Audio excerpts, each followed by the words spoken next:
If you're enjoying this video, smash that like button, subscribe and hit the bell, share it with your friends, and let me know in the comments where you're watching from. Every like and subscribe helps the channel grow.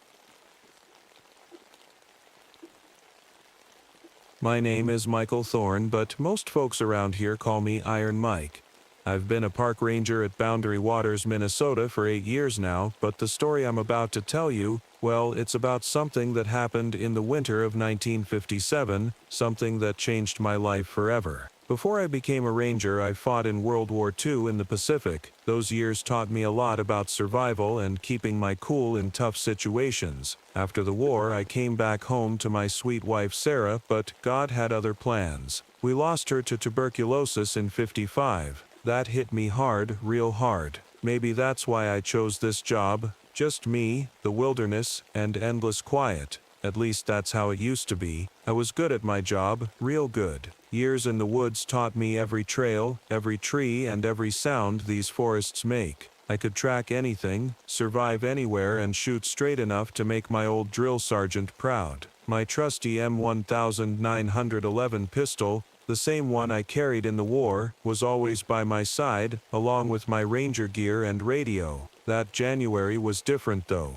The cold, it wasn't natural. Even for Minnesota, where we joke about having 9 months of winter, this was something else. The thermometer showed -40 degrees Fahrenheit with the wind chill, but something in my bones told me it was even colder than that. It started with a simple missing persons report. 3 trappers hadn't checked in for 5 days. Their last radio message mentioned something strange about ice formations, but we get all sorts of weird calls in winter. What caught my attention was how the local Native American tribes were acting. These people who'd lived here for generations were flat out refusing to enter the area. In winter, they said, just in winter. I didn't think much of it then. Maybe I should have. The higher-ups decided I couldn't go alone, so they paired me with this young kid, James Cooper. Just 22 years old, fresh-faced, eager to prove himself. Reminded me of myself at that age. I wasn't too happy about taking a rookie into such harsh conditions, but orders were orders. The night before we left, something strange happened.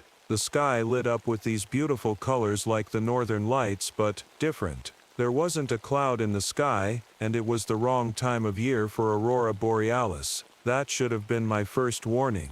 Looking back now, from this wheelchair I'm stuck in, I wish I'd listened to those warnings. I wish I'd paid attention to the signs, but how could I have known? How could anyone have known what was waiting for us in those ancient white pines, in that bitter cold that seemed to freeze your very soul? But I should start from the beginning. From that first morning when Cooper and I set out into the wilderness, because what happened over those next few days, well, it's something that needs to be told, even if most people won't believe it, even if sometimes I wish I didn't believe it myself. And let me tell you, what started as a simple search and rescue mission turned into something straight out of your worst nightmares. Something that still haunts me every time I close my eyes. We started early that morning, Cooper and I. The sun wasn't even up yet, but in Minnesota winters you get used to the darkness. Cooper kept talking excitedly about his first big mission, while I checked our supplies one last time. Something in the air felt wrong that morning.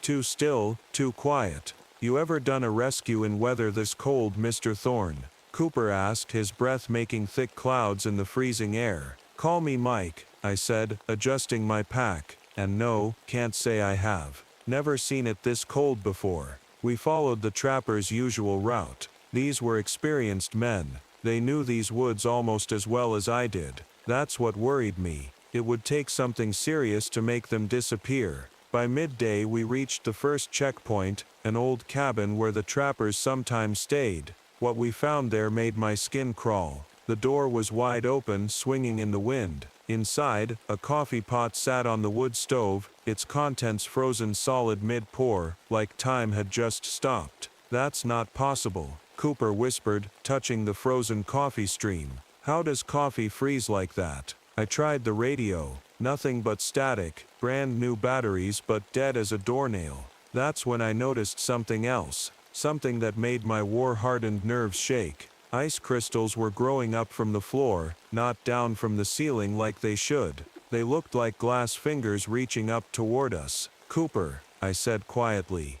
Notice anything strange about the forest? He looked at me, confused. Then it hit him too. No bird calls, no squirrel tracks, no sign of any animal life at all. In all my years in these woods, I'd never seen anything like it. It was like every living thing had just... We spent that night in the cabin, though neither of us wanted to. The wind picked up, howling through the trees like a wounded animal. But sometimes, it sounded like words. Cooper sat close to the fire, trying to warm up. "Mike," he said, his voice shaking slightly, "you ever hear stories about this place? The Native Americans, they have legends." I was about to tell him to stop worrying when we heard it. A sound like cracking ice, but deeper, louder. It came from somewhere in the darkness outside. We both froze, listening. Then the temperature dropped so fast our breath turned to ice crystals in front of our faces. The fire flickered, and through the window, I saw something move between the trees. Just a shadow, but bigger than any shadow should be. "What?" Cooper started to say, but I put my finger to my lips. Years of experience had taught me one thing. Sometimes, the worst thing you can do is let whatever's out there know you've seen it. We sat there in silence, watching our fire die down, neither of us willing to get up and add more wood. Something was out there in the darkness, something that shouldn't exist, and somehow, I knew this was just the beginning of our troubles. The next morning hit us hard. Neither of us had slept much, and the cold seemed to have gotten worse, if that was even possible. As we packed up our gear, Cooper's hands were shaking, and not just from the cold. "Found something," he called out, his voice cracking a bit. Near the back of the cabin, he'd discovered a journal. The last entry was from one of the missing trappers, dated 5 days ago. The handwriting started neat, but got messy towards the end. "It's following us. The ice comes with it. Tom says it's just the cold playing tricks, but I know better. It calls to us at night. Sounds like my daughter Annie, but that's impossible. Annie died 3 years ago." I closed the journal, trying to keep my hands steady. "We need to move," I said. "Daylight's burning." We followed some unusual ice patterns on the trees. They all seemed to point in one direction, like frozen arrows. That's when we found the first body. He was just standing there, one of the trappers, frozen solid in mid-run. But something was wrong, terribly wrong. The ice wasn't on him, it was coming from inside him, pushing out through his skin like crystal needles. His face, I'll never forget that face. Pure terror, frozen in time. Cooper threw up behind a tree. Can't blame him. I'd seen some horrible things in the war, but nothing like this. "We need to radio for help," Cooper said, wiping his mouth. I tried again, but the radio was still dead. The strange thing was, all our other metal equipment was starting to crack like the cold was making it brittle. That's when we heard it. A voice calling from deeper in the woods. "Help, please, somebody help me." It sounded just like one of the missing trappers. Cooper started forward, but I grabbed his arm. "Wait," I whispered. Something felt wrong. The voice came again, but this time it sounded different. Like someone trying to copy a human voice, but not quite getting it right. Then Cooper's face went white. "Mom," he whispered, that's my mom's voice." I heard it too, a woman's voice calling Cooper's name. But Cooper's mother lived in Wisconsin. There was no way she could be out here. The temperature dropped again, so fast it hurt to breathe. Through the trees ahead, something moved. Something tall, much taller than any man. Its shadow fell over the snow, and where it touched, the ground crackled with spreading ice. "Don't look at it," I whispered to Cooper. "Whatever you do, don't look directly at it." But Cooper was already staring, his eyes wide with horror. The thing in the trees was barely visible, but what I could see, God help me. What I could see looked like a skeleton made of ice, stretched too tall, too thin, with antlers that seemed to catch and twist the light. We ran. There's no shame in admitting it. We ran as fast as we could through the deep snow, but something was wrong. After 15 minutes of running, we ended up right back at the frozen body. It was impossible. I knew these woods like the back of my hand, but somehow, every path led us back to the same spot. Cooper was losing it. The cold had gotten to him bad. His fingertips were black with frostbite, even through his gloves, and he kept mumbling about hearing his mother's voice. "She's calling me Mike," he kept saying. "She needs my help. Cooper, listen to me." I grabbed his shoulders. "Your mother isn't here. Whatever that thing is, it's playing tricks with our minds."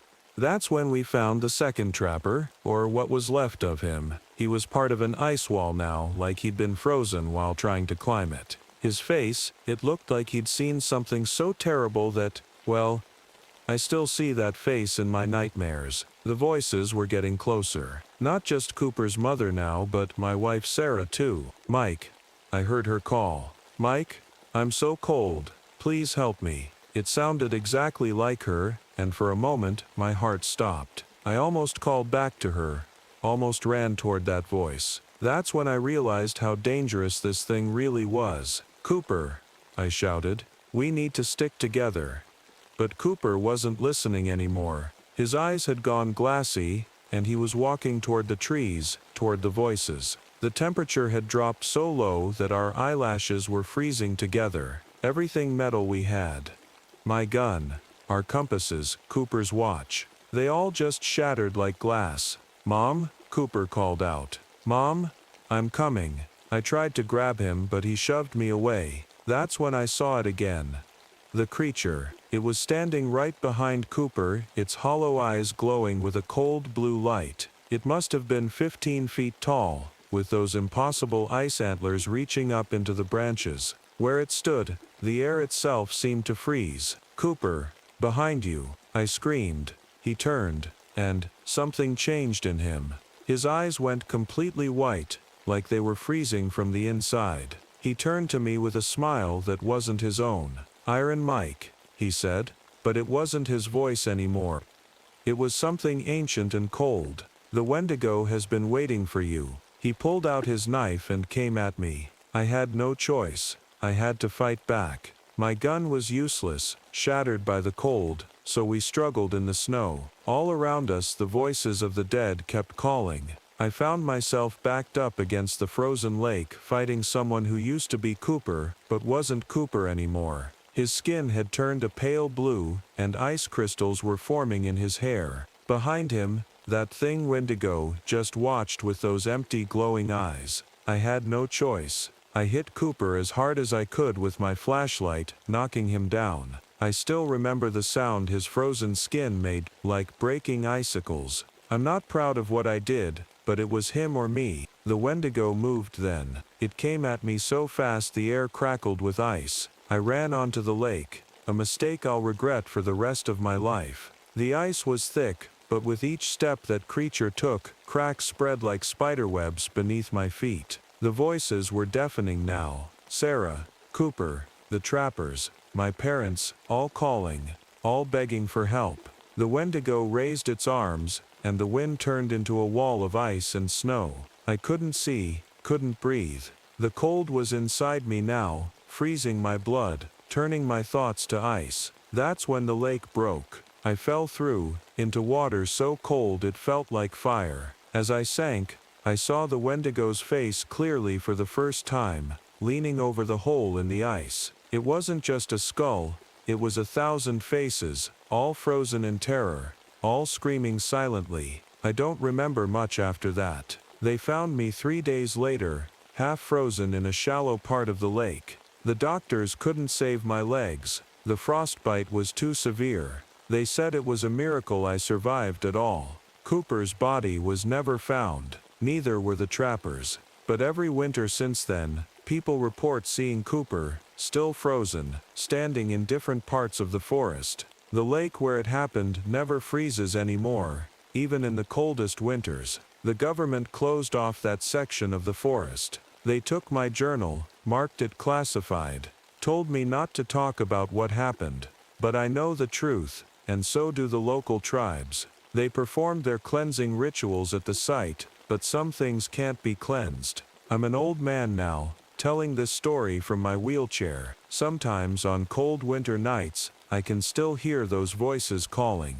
And sometimes, when I look out my window, I see ice crystals growing upward from the ground, reaching toward the sky like hungry fingers. The wendigo is still out there, waiting in the ancient pines of Boundary Waters. It's patient. It has all the time in the world. And on the coldest nights, when the wind howls just right, you might hear voices calling your name, begging for help. But whatever you do, don't answer, don't look, and never ever go into those woods alone in winter. Because once the wendigo knows your name, it never forgets, and the cold never really leaves you.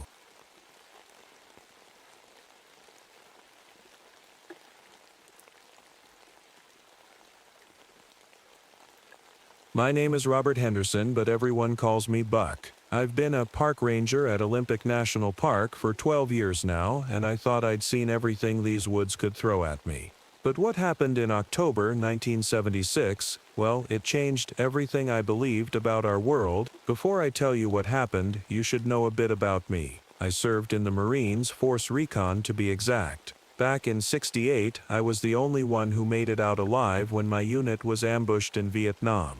That experience haunted me for years, but it also taught me how to survive. When I came back home, I couldn't stand being in the city anymore. The wilderness called to me, and becoming a park ranger seemed like the perfect fit. Olympic National Park became my home.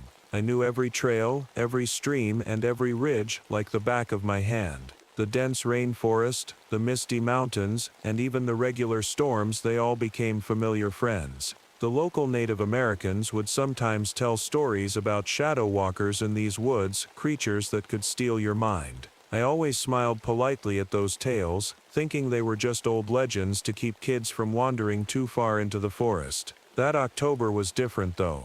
We were having the worst rainfall anyone could remember. Visibility was terrible, sometimes you couldn't see more than 100 feet ahead. That's when the Miller family went missing. The Millers were your typical American family. Mom, dad, 3 kids, out for a weekend camping trip. When we found their campsite, everything was just wrong. Their tent was still perfectly set up. Food was laid out like they were about to eat. The fire had burned down to ashes, but there wasn't a single person in sight. What really got to me were the tracks we found, missed 3-toed prints, bigger than any bear I'd ever seen. And the howling, God, that howling. I knew right then that this wasn't going to be a normal search and rescue mission.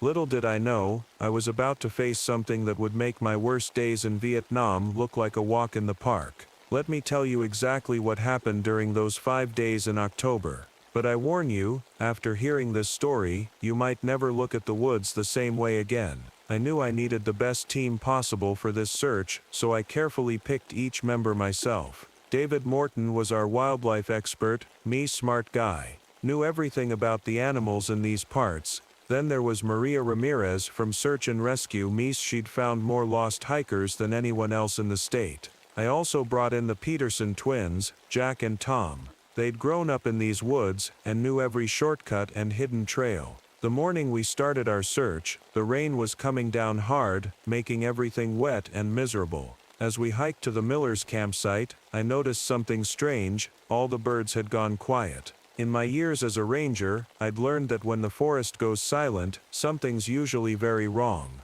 At the campsite, things got weirder. We found the kids' toys arranged in a perfect circle, not scattered like you'd expect from children playing.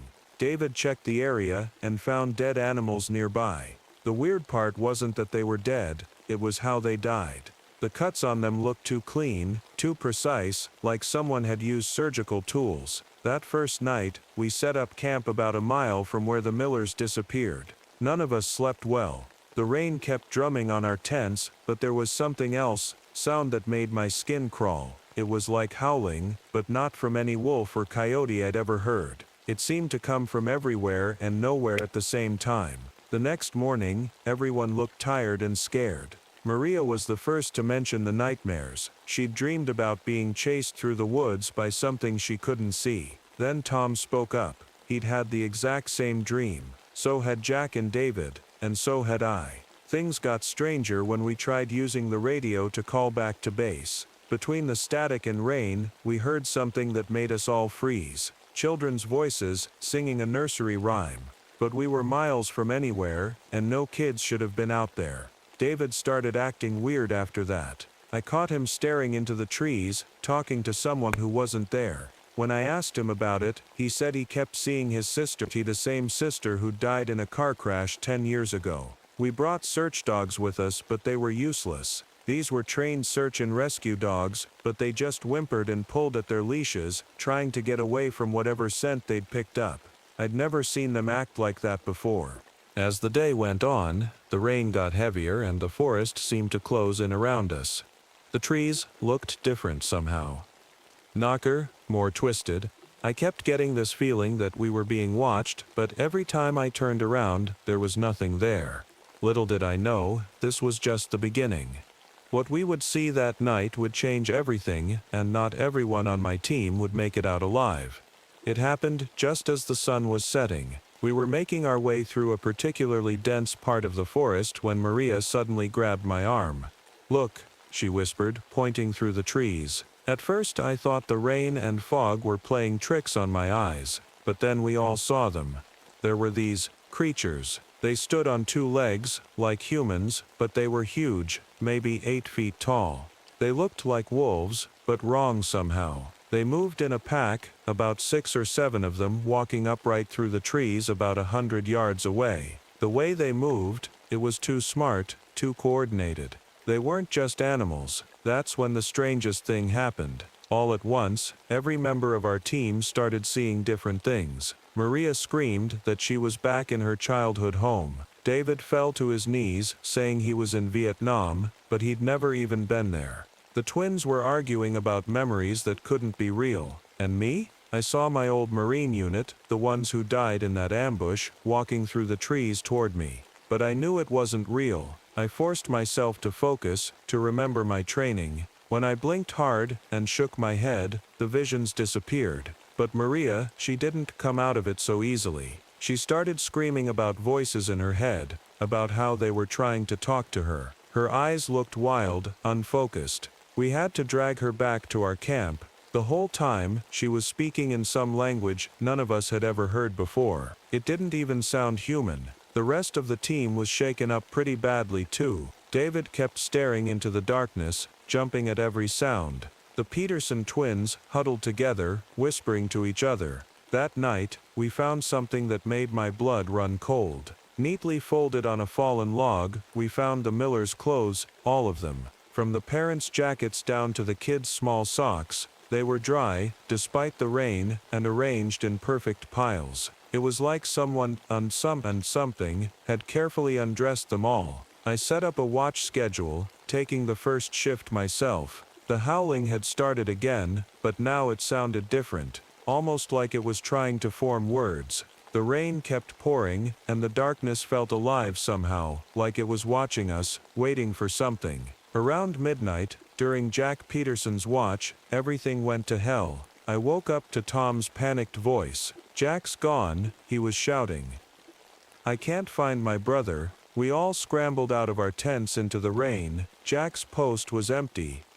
Just his flashlight lying in the mud, still on. We searched the immediate area, calling his name, but something strange was happening to Tom. He started getting confused, rubbing his head like he was trying to remember something. "Jack," he said, looking lost, "I don't have a brother, I've always been an only child." Maria's condition was getting worse. She would switch between speaking normally and rattling off words in that strange language. Her eyes had this distant look, like she wasn't really there anymore. When she did speak normally, she kept saying she could hear them. The creatures talking in her head, trying to show her things. David wasn't doing much better. I found him sitting by a tree, holding his service revolver, tears streaming down his face. "They're in my thoughts, Buck," he whispered. "They're showing me things. Terrible things. Make it stop. Please, make it stop." I had to take his gun away. The rain kept pouring, but now it seemed to be falling in strange patterns, almost like it was avoiding certain spots in the forest. The howling had stopped completely, which somehow felt worse than when we could hear it. Then we found the cedar grove. It was an ancient part of the forest, with trees so big it would take 5 people holding hands to circle them. The moment we stepped into that grove, all our flashlights went dead at once. The rain suddenly stopped, but we could still hear it falling everywhere else around us. In the darkness, I could sense them surrounding us. Their shapes moved between the trees, darker than the darkness itself. Maria suddenly stopped, turned to us, and smiled. But it wasn't her smile. It was something else using her face. Her eyes had turned completely black. David screamed and raised his backup pistol, pointing it at Tom. "It's one of them," he yelled. "It's wearing his skin." Before I could stop him, he pulled the trigger. What happened next still haunts my nightmares. The shot echoed through the grove. Tom fell, and I watched helplessly as David turned the gun on himself, his eyes wide with terror, before he could pull the trigger again. Maria, or whatever she had become, knocked the gun from his hands with incredible strength. That's when I saw them clearly for the first time. In the darkness, their true forms were revealed. They weren't just wolf-like creatures anymore. They were like living shadows with glowing eyes, shifting between solid and smoke. Parts of them looked like wolves, parts like humans, and parts like something I can't even describe. Maria spoke, but it wasn't her voice. It was like many voices talking at once, some human, some animal, some... "They are ready to join us now," she said, gesturing to the trees. That's when I saw them, the Miller family. They were standing there, but they were different. Their eyes were black, and they moved in a way that wasn't human anymore. Even the children. The creatures started closing in. I could feel them trying to get into my mind, showing me memories that weren't mine, trying to make me forget who I was. I fought back, remembering my training, focusing on what was real. My hand found my rifle, and I knew what I had to do. I'm not proud of what happened next. Maria came at me, but it wasn't Maria anymore. David was already gone, his mind completely broken, and the creatures, they were everywhere. I fired my rifle until it was empty. I ran like I've never run before. Behind me, I could hear screams, both human and inhuman.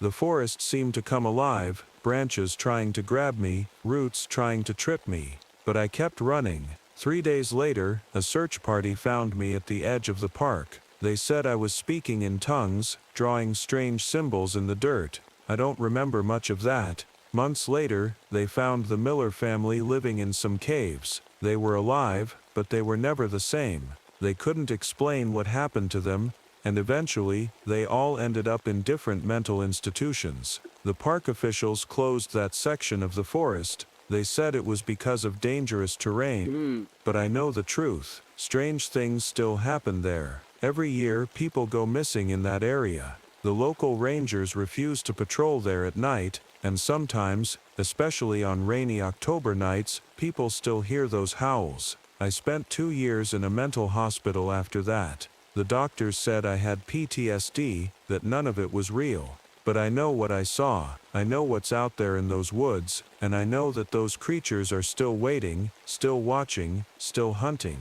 These days I can't even look at a forest without shaking. The shadows never look quite right anymore. And every time I hear a dog howl, I wonder, is it really just a dog, or is it them, calling out, looking for their next victims? Some mysteries are better left unsolved. Some parts of the wilderness should stay wild and unexplored, because sometimes, when you look too deep into the darkness looks back.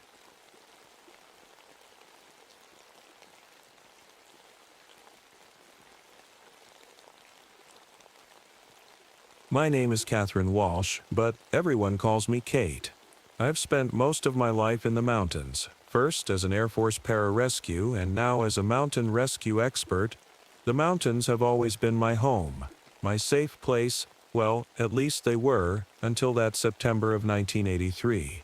I should have known something was wrong when I first heard about the 3 hikers who got struck by lightning. It wasn't the lightning itself that was strange.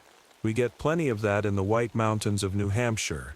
What made no sense was that it happened on a clear day, without a single cloud in the sky. But that was just the beginning. I still remember sitting in my small rescue station office, sipping my morning coffee when the reports started coming in. Pilots were calling about weird shapes in the sky, like giant wings casting shadows on the clouds. Local hikers were finding dead birds arranged in perfect circles on the ground, as if someone many's or something many's had placed them there on purpose. And the strangest thing, compasses weren't working right. Their needles just spun around like crazy in certain areas of the mountain.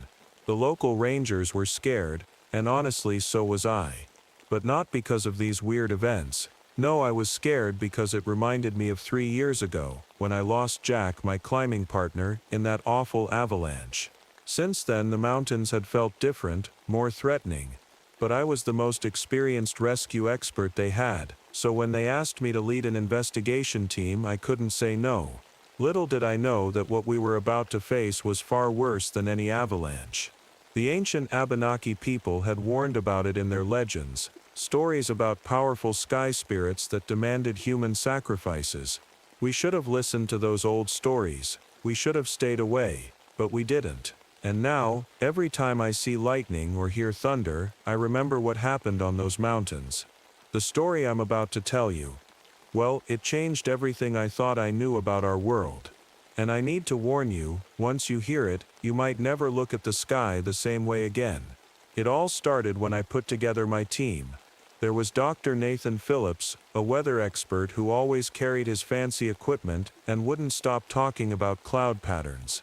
Lisa Running Bear joined us too. She knew all about the local Native American history and could speak the Abenaki language. Then there were 2 young rangers, Mike Foster and Sarah Winters, both eager and a bit too excited for their first big mission. The morning we started out was weird right from the start. The air felt different. You know that feeling just before a big thunderstorm? Like the air is heavy and makes your skin tingle. It was like that, except there wasn't a cloud in sight. We hiked up to where the 3 hikers had been struck by lightning. Everything looked normal at first, but then Dr. Phillips' weather instruments started going crazy. The temperature would drop 20 degrees in one spot, then jump back up a few feet away. Our phones died all at once, even though they were fully charged. "Kate, come look at this," Sarah called out. She was pointing at something in the dirt. When I got closer, I saw it, many's a bird, completely frozen in mid-flight position, like a statue. It wasn't just dead, it was petrified. We found more of them as we walked, all frozen in different flying positions. Lisa was unusually quiet, studying some old rocks with strange carvings on them. My grandmother used to tell stories, she finally said, her voice barely a whisper, about a great bird that brought judgment from the sky. These markings, they're warnings. I tried to stay rational. After all, I'd seen plenty of strange things in my rescue work. But when Mike's radio crackled to life with static and a deep rumbling sound that didn't seem human, well, that's when I first felt real fear creeping in. The sun was setting, and we needed to make camp. But none of us wanted to stay on that mountain. Something felt wrong, really wrong. The birds had gone silent, and the wind seemed to whisper things I couldn't quite understand. That night, as we sat around our small camp, Dr. Phillips' equipment started beeping like crazy. We all looked up at the sky, and that's when we saw the clouds were forming perfect geometric shapes, like someone was drawing them with a ruler. And the lightning, it wasn't striking randomly. It was creating patterns, like it was trying to tell us something. "We should leave," Lisa said suddenly, her face pale in the firelight. "We're not welcome here." I wish we had listened to her. I really wish we had. Because what happened the next day, well, that's when things went from strange to terrifying. We woke up to a strange morning. The air felt like it was buzzing. Kind of like standing too close to a big TV screen. Mike volunteered to do the morning patrol. "Just a quick walk around our campsite to make sure everything was safe. I'll be back in 15 minutes, he said with a smile. Those were the last words we heard from him. 20 minutes passed, then 30. "No, Mike, something's wrong," I said, grabbing my rescue gear. "Sarah, you stay here with Dr. Phillips. Lisa, you're with me." As we searched for Mike, things got weirder. Our flashlights started flickering even though we'd just put in new batteries. The compass needle kept spinning in circles, making it hard to know which way we were going. Then we heard it. A sound I'll never forget. It was like thunder, but different. More like a deep, angry roar that seemed to come from everywhere at once. Kate. Lisa grabbed my arm, pointing up. The sun was disappearing, but not behind clouds. Something huge was moving across the sky. Something with wings that looked as wide as 4 football fields put together. Through gaps in the trees I could see it had feathers that gleamed like metal in the sunlight. That's when we saw Mike. Or rather, what was happening to Mike. He was floating about 20 feet in the air, like gravity had just stopped working for him. His body was surrounded by small bolts of electricity, and he was moving upward toward the thing in the sky. "Mike!" I screamed, but my voice seemed tiny against the rolling thunder. Lisa started chanting something in Abenaki, her voice shaking. I tried running toward Mike, but the air had become so thick with electricity that my hair was standing on end. Every step felt like walking through water. Then there was a flash of light so bright it blinded us for a few seconds. When we could see again, Mike was gone. Just gone. The giant shadow passed and the sun came back like nothing had happened. We ran back to camp, our hearts pounding. Sarah and Dr. Phillips were waiting, their faces white with fear. "We saw it," Sarah whispered. "The whole thing." What was that?" But before anyone could answer, Sarah suddenly yelped in pain. When she rolled up her sleeve, we saw Wainaki. Her arm was covered in strange burn marks, like lightning branches on her skin. But she hadn't been struck by anything. At least, nothing we could see. Dr. Phillips tried to check his weather equipment, but all the screens had melted. Just melted, like ice cream on a hot day. And Lisa was frantically flipping through her notebook, translating something. "The sky judgment has begun," she said, her voice trembling. "And we're all in its path. The worst part, the day wasn't even half over. And what came next, well, that's when things got really bad. Things got worse quickly. Sarah's burns were spreading across her arms, glowing with a faint blue light. Dr. Phillips tried to help her, but every time he touched the burns, little sparks would jump between them. Lisa was getting more and more worried as she read through her notes. "My people have stories," she said, her voice shaking, "about a great thunderbird that would come to punish those who disturbed sacred ground. Last month they found old burial sites here." Suddenly, the sky turned dark, not normal dark, but a deep, angry purple. The clouds started moving in circles, like water going down a drain. Dr. Phillips pointed his last working device at the sky. "This is impossible," he muttered. "The electrical readings are off the charts." That's when we heard Sarah scream.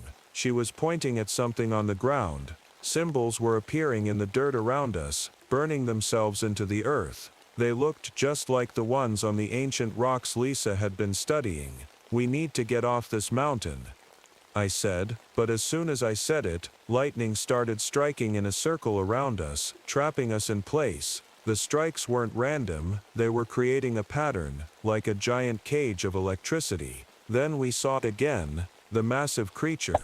This time it was closer, and I could see it clearly. It was like a giant eagle, but its feathers looked like they were made of storm clouds and lightning. Its eyes were like 2 miniature suns, burning with a light that hurt to look at. Dr. Phillips raised his camera to take a picture, but it exploded in his hands. At the same instant a bolt of lightning hit him directly, but instead of falling he just froze, like the birds we'd found earlier. Sarah tried to run to him, but another lightning bolt struck her too. Lisa started chanting in her native language, holding up some kind of ancient charm.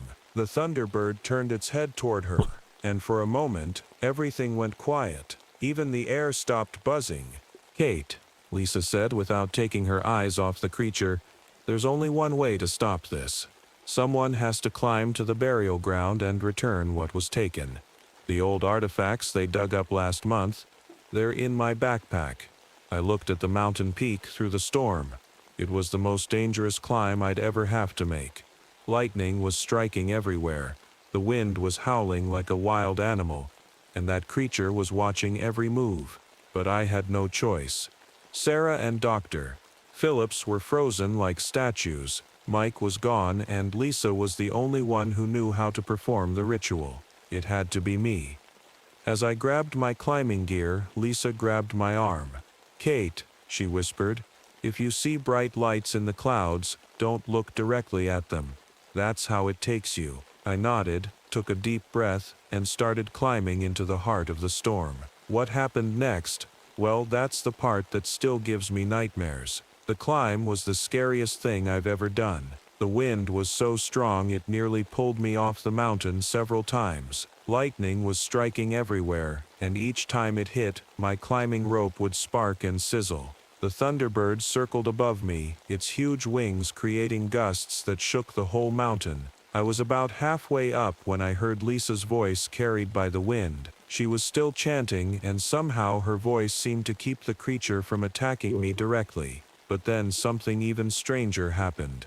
The rocks under my hands started to glow with the same symbols we'd seen before. Almost there, I told myself, trying not to look down. My fingers were numb from the cold and electricity in the air. Every piece of metal on my climbing gear was giving off tiny sparks. I could feel my hair standing straight up, and there was a taste like metal in my mouth. Then I saw them. Lights Lisa had warned me about. They were dancing in the clouds, beautiful and bright, like colorful stars. They were so pretty, I almost looked directly at them.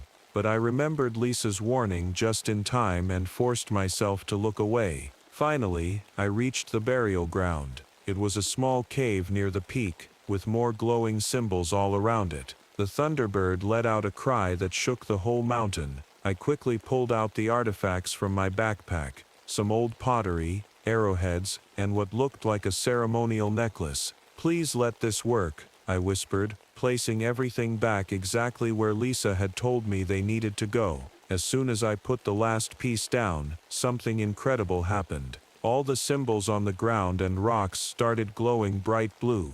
The thunderbird landed on the peak above me.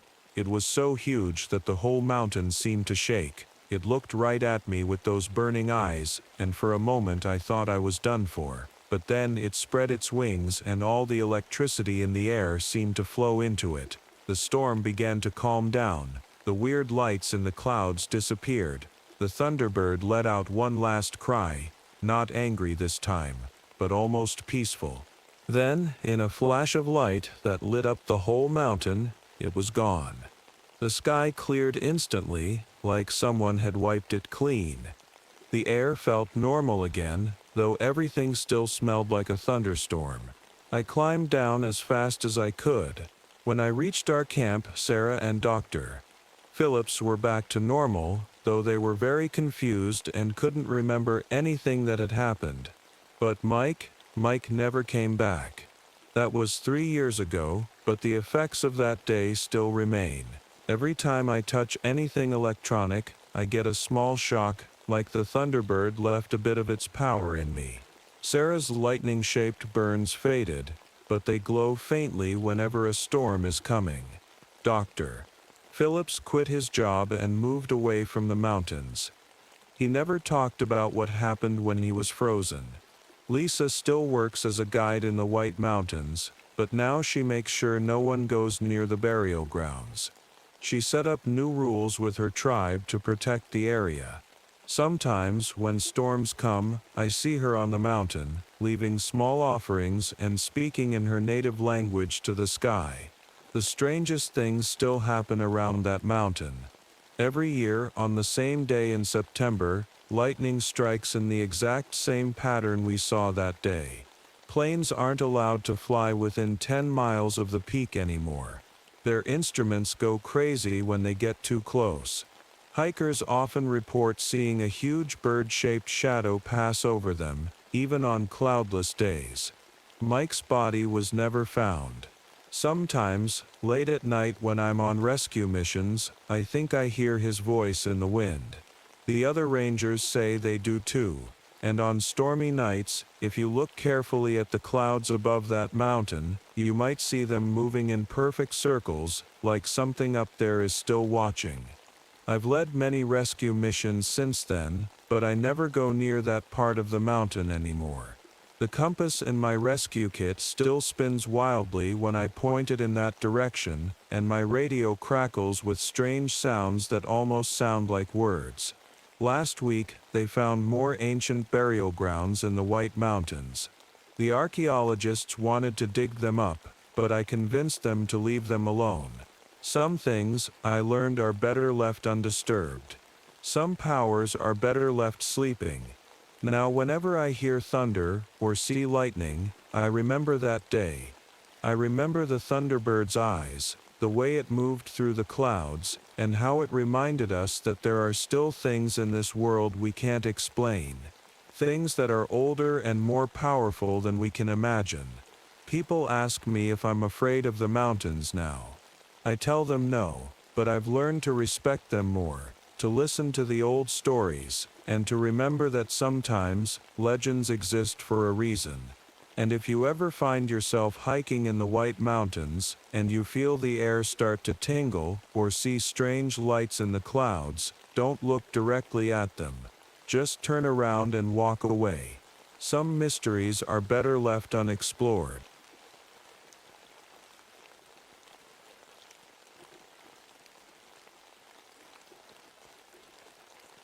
My name is Marcus Reynolds, and I've spent most of my life exploring caves.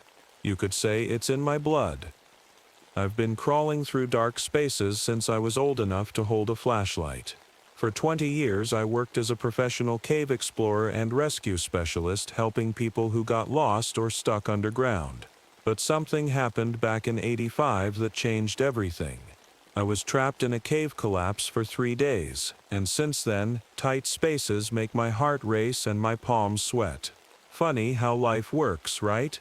A cave explorer afraid of small spaces. But this story isn't about that old accident. This is about something that happened in 1991, something that still gives me nightmares. Something that took my sight but gave me a different way of seeing the world. Though sometimes I wish I couldn't see what I now can. It was March, and I was at home when I got the call. Mammoth Cave in Kentucky, the biggest cave system in the world, was acting strange. 7 tourists had gone missing in a newly discovered section, and the local guides were reporting weird things, echoes that shouldn't be there, rocks that seemed to grow overnight, and temperatures dropping way below normal. Even the rescue dogs wouldn't go near certain passages, and let me tell you, that's never a good sign. Despite my fears, I knew I had to help. These people needed someone who knew caves inside and out, and that was me. Plus, I had the best team anyone could ask for. Howard Turner, our rock expert who could read stone like most people read books, Patricia Martinez, who could swim through underwater caves like a fish, Kevin O'Brien, our doctor who could handle any medical emergency, and Jason Wright, who knew everything about cave gear and equipment. Little did I know that all my years of experience, all our combined knowledge and skills, wouldn't be enough to prepare us for what was waiting in those dark tunnels. What we found in Mammoth Cave that March wasn't just another rescue mission, it was something else entirely. Something that shouldn't exist in our world. The morning we entered Mammoth Cave, something felt different. I'd been in these caves hundreds of times, but today the air felt heavier, colder. The usual echoes of dripping water seemed wrong somehow. It was like the cave itself was holding its breath. "Looks like a storm's coming," Howard said, glancing at the dark clouds above us as we checked our gear one last time. The weather forecast hadn't mentioned rain, but in Kentucky, storms can appear out of nowhere. We switched on our headlamps and started our descent. The first hour was normal. Just the usual careful climbing down rocky paths and squeezing through tight spots. Patricia led the way, marking our path with reflective tape. Kevin kept checking his medical supplies, probably worried about what condition we'd find the missing tourists in. Jason brought up the rear, carrying our backup equipment. Then we reached the new section of the cave, the part that had just been discovered. The temperature dropped so suddenly that I could see my breath. My headlamp beam showed something odd. The limestone walls here looked different. They had patterns I'd never seen before, swirls and shapes that almost seemed to move when you looked at them too long. "Marcus," Patricia called out, her voice shaking a little. "Come look at this." She was kneeling next to what looked like a campsite. But something was very wrong. The tourists' backpacks were arranged in a perfect circle, like someone Emis or something Ness had placed them that way on purpose. Their water bottles were all standing upright, caps removed, not a single one knocked over. Their flashlights were lined up, all pointing to a dark tunnel we hadn't explored yet. "This isn't right," Jason whispered, taking photos. "People in panic don't arrange their stuff like this." Howard ran his hand along the cave wall and pulled it back quickly. "The rock, it's warm." "That's impossible. Cave walls are always cool." That's when we heard it. A sound that still haunts me. A child's laugh, echoing from deep within the tunnel. But there weren't any children in the missing group. We all looked at each other, our headlamps creating dancing shadows on the walls. Kevin checked his watch and frowned. "Guys, this can't be right. According to my watch, we've been down here for 5 hours. But we only started an hour ago." I felt that old familiar tightness in my chest, the one I got ever since the collapse in '85. But this was different. This wasn't just claustrophobia. This was my gut telling me we'd stumbled into something we weren't supposed to find. "We need to keep moving," I said, trying to keep my voice steady. "Those people need our help." If only I'd listened to that feeling in my gut. If only we'd turned back right then. But we didn't. We picked up our gear and headed toward that dark tunnel, toward that impossible laugh, toward something that would change our lives forever. As we moved deeper into the tunnel, things got stranger by the minute. The beam from my headlamp caught something on the wall, claw marks. Not like bear or mountain lion marks I'd seen before. These were deeply carved into solid rock, as if something had scratched through the stone like it was butter. "Howard, what do you make of these?" I asked, trying to keep my voice steady. Howard was about to answer when we heard that child's laugh again, closer this time.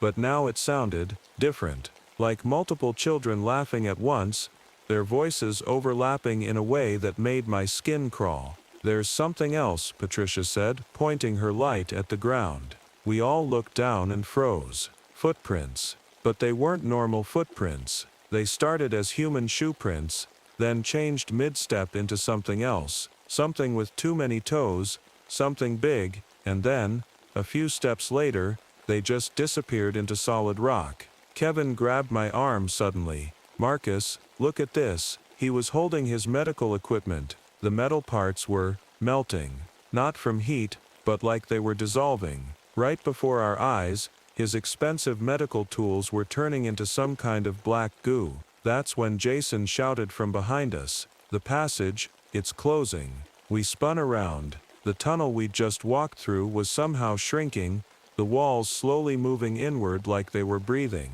I'd seen a lot of strange things in caves, but nothing like this. This wasn't natural. This wasn't possible. "Everyone, stay close," I ordered, fighting back panic. "We need to." My words were cut off by a sound that made us all freeze. A voice, Howard's voice, calling from somewhere ahead of us, but Howard was standing right next to me, his face as white as chalk. "Help, I found them. They're here." The voice called again. It was Howard's voice, exactly like Howard's voice, but Howard's mouth wasn't moving.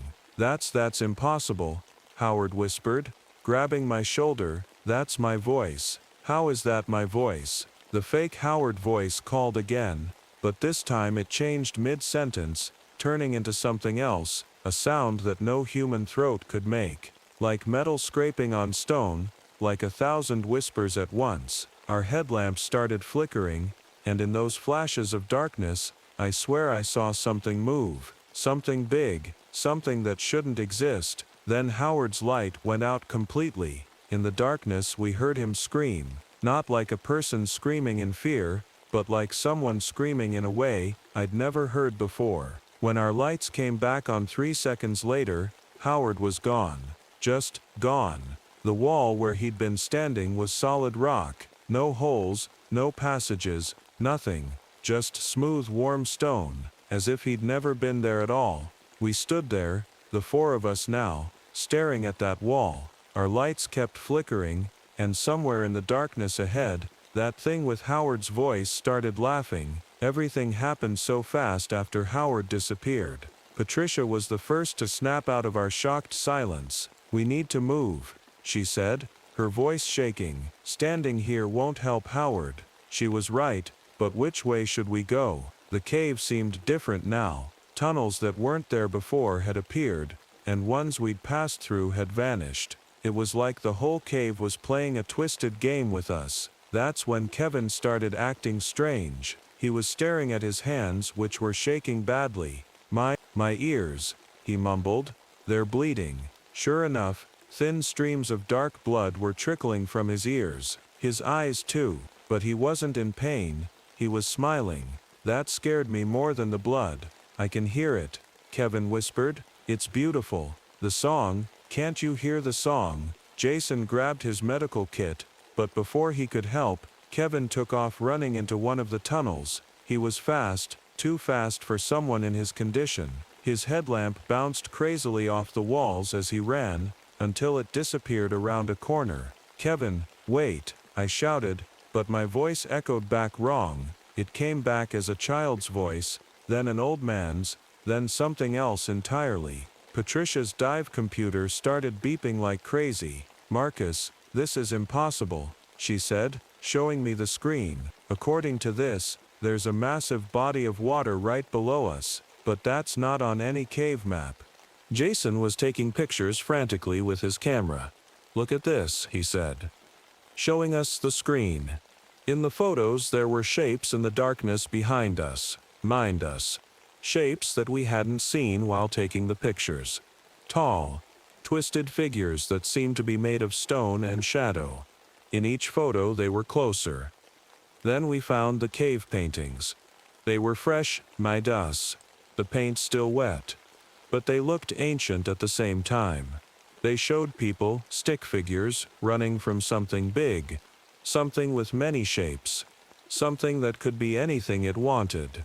And at the bottom of the painting were words, written in what looked like fresh blood. "E-hungers." The cave temperature dropped even more. Our breath came out in thick clouds now. Jason's camera sparked and died. Patricia's dive computer melted like Kevin's medical tools had. That's when we heard it. Howard's voice again, mixed with Kevin's, mixed with the voices of children and old people and animals, all calling out at once. And under all those voices was another sound. A deep, hungry sound that made the rocks around us vibrate. "Run," I whispered. "Run." We ran, but the cave had other plans for us. The floor beneath Patricia's feet suddenly turned to water. Not water we could see, but she sank into solid rock like it was a deep pool. She didn't even have time to scream before she vanished. Now it was just me and Jason, running through a cave that kept changing, chased by something that could be anything. Hearing the voices of our friends calling us, trying to trick us, trying to make us stop, and somewhere ahead, that thing was waiting. I could feel it. We were running right toward it, but we had no choice. All the other paths had disappeared. Jason and I ran until we couldn't run anymore. We ended up in a huge cave room I'd never seen before. And I thought I knew every inch of Mammoth Cave. The ceiling was so high our headlamps couldn't reach it, and the walls were covered in something that looked like giant cocoons. "Marcus." Jason's voice cracked as he pointed his light at one of the cocoons. I wish he hadn't. Through the semi-clear material we could see people inside. The missing tourists. They were alive, their chests moving up and down slowly, their eyes open but empty. They were wrapped in some kind of shimmering web like giant spider silk, but it was moving, pulsing. Then we saw Howard, and Patricia, and Kevin, all in cocoons, all breathing, all staring at nothing. But their bodies were changing. Their skin had a gray, stone-like texture. They were becoming something else. "We need to get them out." Jason moved toward the nearest cocoon, but I grabbed his arm. "Wait," I whispered. "Listen." The sound of dripping water had stopped. The cave was completely silent. That's never good in a cave. Nature always makes some kind of noise. This silence was wrong. Heavy. Waiting. Then Jason's headlamp caught something moving on the ceiling. Something big. My light followed his, and that's when we saw it. Really saw it for the first time. It was like looking at a cave formation that could move, like all the stalactites and stalagmites had come together to form a body, but it kept changing shape. One moment it looked like a huge spider, the next like a person, then like something with too many limbs and too many faces. Parts of it were solid rock, other parts were like dark water or moving shadows. Don't look at its face, I managed to say. But it was too late. Jason was already staring up at it, his mouth open in a silent scream. The thing had hundreds of eyes, all glowing like distant stars in a dark sky. If you looked into them, you could see every cave on Earth, every dark space, every hidden place. I saw Jason's body go stiff. A thin line of drool ran from his mouth. His eyes started to turn gray, like they were turning to stone. The thing on the ceiling made a sound, like rocks grinding together mixed with a deep laugh, and started coming down the wall toward us. That's when I did something crazy. Something that probably saved my life but cost me my eyes forever. I grabbed my backup flare, the one with magnesium that burns hot enough to melt rock, and I lit it. The flash was blinding, literally. But before I lost my sight completely, I saw the creature rear back. It didn't like the light, really didn't like it. The cave started shaking, rocks falling everywhere. I heard Jason scream, but I couldn't see him anymore. I couldn't see anything anymore. I ran, blind, terrified, feeling my way along the walls. Behind me, I could hear that thing coming, could hear it using the voices of my friends, of the tourists, trying to make me stop. But I kept running. I still don't know how I found my way out. Maybe it was luck, or maybe something else was guiding me. Something that didn't want that creature to win completely. All I remember is running, my hands touching the walls, following the airflow that I hoped would lead to the surface. The voices followed me the whole way. Jason's voice begging for help. Patricia calling my name, Howard screaming. But the worst was when it used children's voices, laughing and asking me to come play. Sometimes the voices seemed to come from inside my own head. I tripped and fell more times than I can count. My knees were bleeding, my hands raw from feeling along the rough cave walls, but I kept going. I had to. The thing behind me, I could feel it getting closer. The air got colder every time it neared. Then something strange happened. Even though I couldn't see, I started to sense things differently, like I could feel the shape of the cave around me through the echoes of my footsteps. It was like the darkness was teaching me a new way to see. That's when I heard it, real sounds this time. People's voices, actual people calling from above. The rescue team that was waiting at the cave entrance. I'd never been so happy to hear normal human voices in my life. I shouted back, my voice hoarse from screaming. The thing behind me made one last try. It called out in my own voice, trying to confuse the rescue team, but they were already pulling me up, out of that darkness.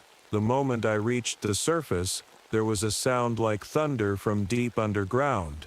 The whole area shook like there was an earthquake. When it stopped, the rescue team went back to check the cave entrance, but they found it sealed off. Solid rock wall where the passage had been, like it had never existed at all. I spent weeks in the hospital. The doctors couldn't understand what had happened to my eyes. They weren't burnt, they just wouldn't work anymore.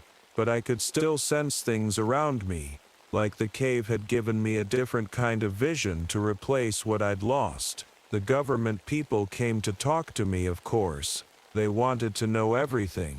I told them, but I could tell they didn't believe me. They classified the whole thing as a cave collapse incident, said the missing people had wandered into an unstable area. Case closed. But I know the truth, and sometimes, late at night, I can sense things moving in the dark. I can hear voices that shouldn't be there, and I know that somewhere, deep underground, that thing is still there, still hungry. Still waiting. Howard, Patricia, Kevin, Jason, and those poor tourists. They're still down there too. Sometimes I wonder if they're still alive in those cocoons, slowly turning to stone, becoming part of whatever that thing was. The strangest part, every month there are small earthquakes near Mammoth Cave, and every time they happen, the cave guides report hearing voices, children laughing, people calling for help, the sound of something moving through solid rock. But nobody goes into that section anymore. They can't, it's sealed off. And maybe that's for the best, because some dark places should stay dark, some hungers should stay buried. I still work with caves sometimes, believe it or not. My new way of seeing actually makes me better at it, in some ways. But I never go deep under. I can't, because I know what's down there waiting in the darkness, and it remembers me. Sometimes, I think it's still calling my name.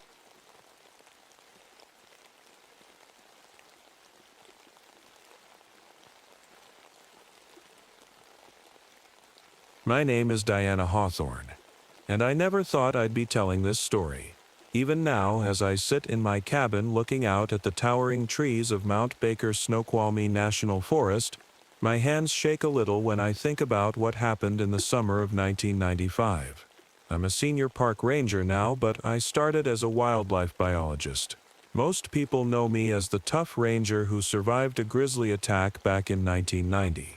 That attack left me with 3 long scars on my back and a deep respect for the wild. But what I saw in 1995, well, that changed everything I thought I knew about these forests. It all started during the worst heat wave anyone could remember. The forest was different, that August quieter than usual.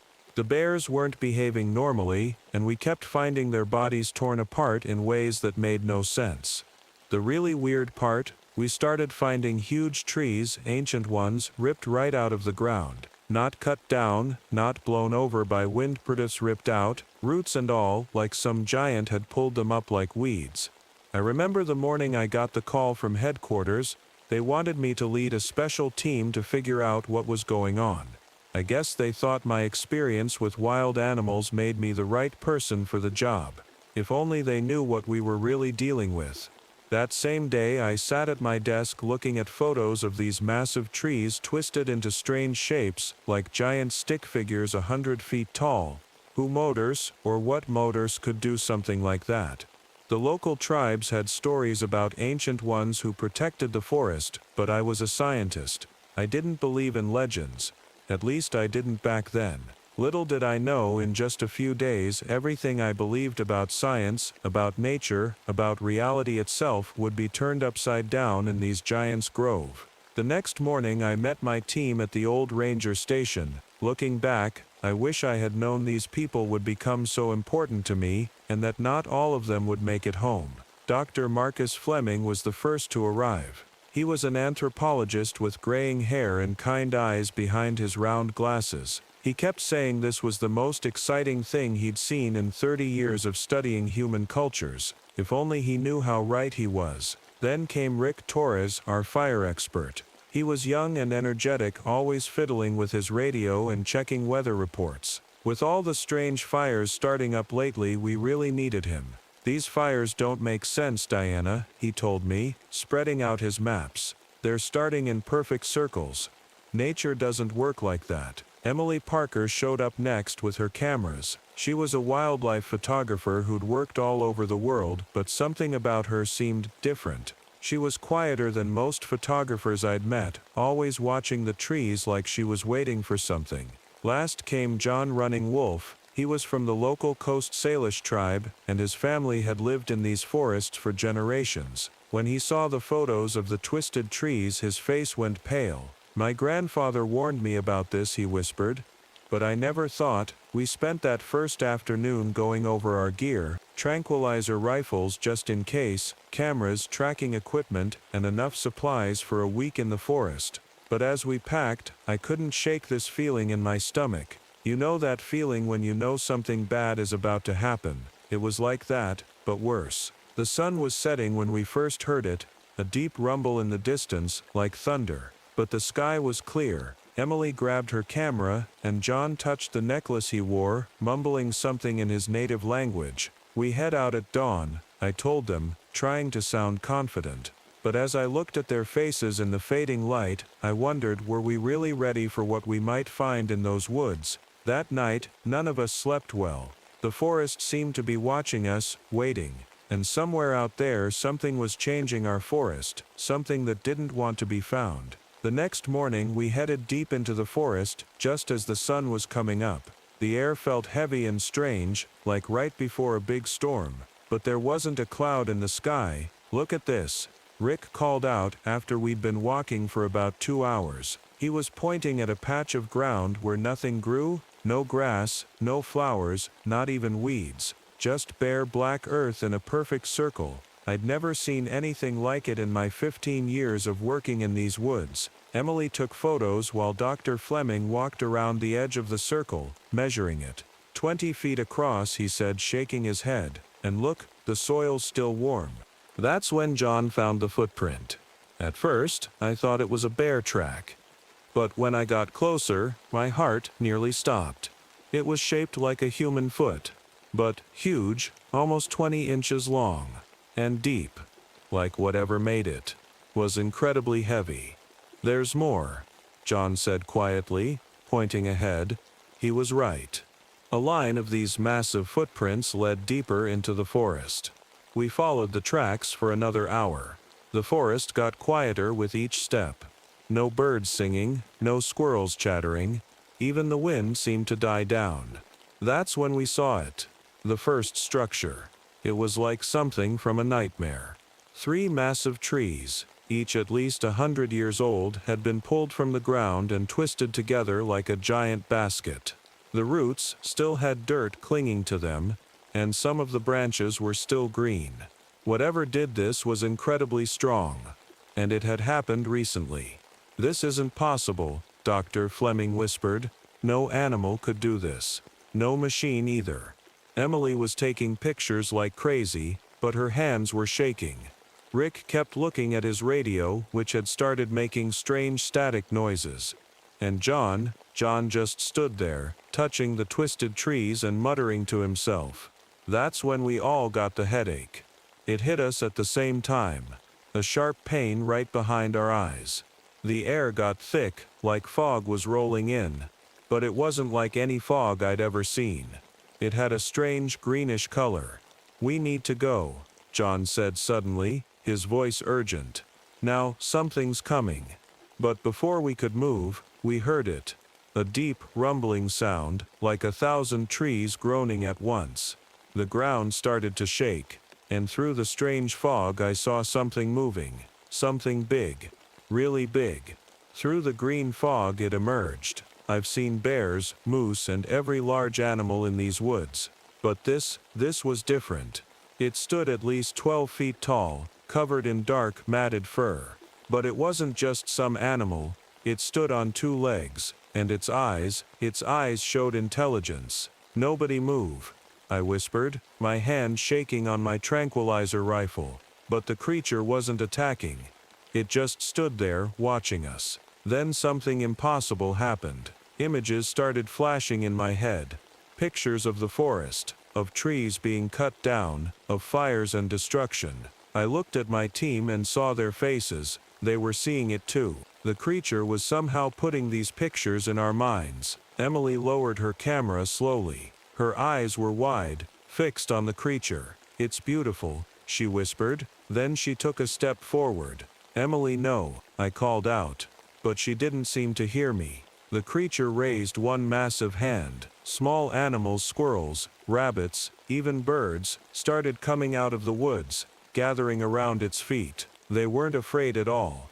That's when we saw the fire. It started as a small flame in the creature's other hand, dancing and growing, but not burning its fur. Rick gasped. "That's impossible," he said, but we were all seeing it. Suddenly John dropped to his knees. "The ancient ones," he said, "just like my grandfather's stories. They're real. They're the forest's guardians." The headache got stronger. More images filled my mind. Other creatures like this one, a whole family of them, living in these woods for thousands of years. They were showing us their history. Then Emily did something that changed everything. She walked right up to the creature and reached out her hand. The massive being lowered its head, and for a moment, they just looked at each other. "They're not here to hurt us," Emily said, her voice sounding distant. "They're trying to protect their home, our home." But before any of us could respond, we heard the sound of helicopters in the distance.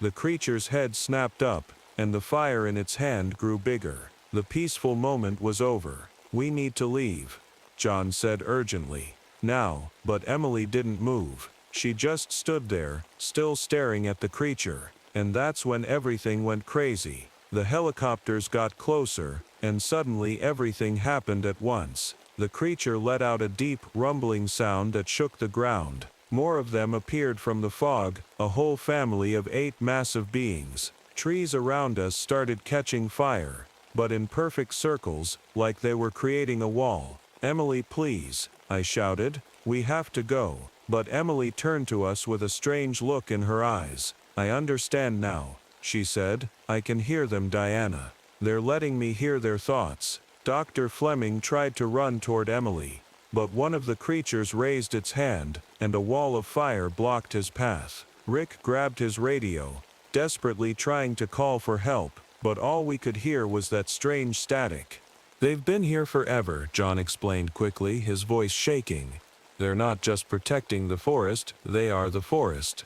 And now they're angry because humans are destroying their home." The research station behind us burst into flames. Not normal flames. These were green and blue, moving like they were alive. The heat was incredible. Through the fire, I could see Emily walking deeper into the forest with the creatures, like she was in a trance. "Emily!" I screamed, but my voice was drowned out by a horrible crashing sound. Fleming and Rick were trapped on the other side of the firewall. I could hear them yelling, but I couldn't see them anymore through the smoke. John grabbed my arm. "We can't save them," he said, his eyes filled with tears. "The Ancient Ones have chosen. We need to go emming in now." I didn't want to leave them, but the fires were closing in. The last thing I saw before John pulled me away was Emily disappearing into the forest with the creatures, and the biggest one turning to look at us one last time. In my head, I heard words, clear as day. "Protect the forest." We ran. We ran until our lungs burned and our legs felt like they would give out. Behind us, the forest was glowing with those strange fires, but they never spread beyond the circles the creatures had made. When we finally made it back to the ranger station, we learned the terrible truth. Dr. Fleming and Rick didn't make it out. They found their bodies the next day, after the fires mysteriously put themselves out. That was 30 years ago, but the events of that day changed everything. The Forest Service declared that whole section of woods a restricted area. They said it was because of environmental concerns, but John and I knew the truth. Emily was never found. Not officially anyway. But sometimes, on quiet nights when the fog rolls in, hikers say they see a woman at the edge of the restricted zone. She's always carrying a camera, but she never takes any pictures. When people try to get closer, she disappears into the trees. The strange things never stopped. Every August, perfect circles of fire appear in the forest, marking boundaries that nobody dares cross. More research teams tried to investigate over the years. 3 of them disappeared completely. After that, they stopped sending people in. John became something like a guardian himself. He works with the Forest Service now, keeping people away from certain areas. He understands the balance between our world and theirs. Sometimes when I visit him, he shows me new structures. Massive trees twisted into impossible shapes that appear overnight. As for me, I still work as a senior park ranger, but I've never gone back into that deep part of the forest. The scars from the grizzly bear don't bother me anymore. But the memories of what I saw that day still keep me awake at night. Last week, I found a footprint near my cabin. 20 inches long. Next to it was a single wild flower, growing in the middle of winter. I took it as a message. They're still here watching, protecting. Some people don't believe our story. They say we made it up, or that the heat and smoke played tricks on our minds. But I know what I saw.